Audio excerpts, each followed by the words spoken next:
Rice వాళ్ళకి నమస్కారం అండి. నా పేరు గజేంద్ర వెంకటేశ్వరరావు, శ్రీ సాయి కెమికల్స్ పెరింగపురం అండి. ఈ తులసి కంపెనీ డిస్ట్రిబ్యూటర్ అండి నేను. ఇది వచ్చేసరికి కొర్రపాడు గ్రామం. ఇవాళ తేదీ వచ్చేసరికి 30వ తేదీ 11వ నెల 2024 తేదీ. అయితే ఏంటంటే ఇవాళ అకీరా ఫీల్డ్ పెట్టడం జరిగిందండి. సుమారు ఒక 600 మంది దాకా జరిగింది ఫీల్డ్ ఇది.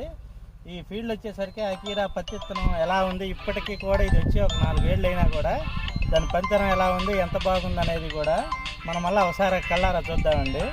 ఇది కింద నుంచి కూడా కాపు వచ్చిందండి. ప్లస్ ఇప్పటికి 10 క్వింటాలు పత్తి తీయటం అయితే జరిగింది. ఇప్పుడు ఉన్నది చూస్తే ఇంకా 10 క్వింటాల పైనే వచ్చే విధంగా ఉంది తప్పించి ఎక్కడా కూడా తగ్గే విధంగా లేదు. ప్లస్ కాపు కూడా చూడండి, పై కాపు అంతా కూడా జడ కాపు ఎలా ఉందో, పై కుప్పలు కూడా ఎక్కడా కూడా పుచ్చు అనేది కూడా ఎక్కడా కూడా లేదు. చాలా పత్తి తీయడానికి కూడా చాలా ఈజీగా ఉంది. మీకు ఈ వెరైటీ గురించి అంతా తెలిసిందే, అయినా కూడా ఇప్పటికీ కూడా రైతులందరికీ మన్నిక పొందే ఉంది.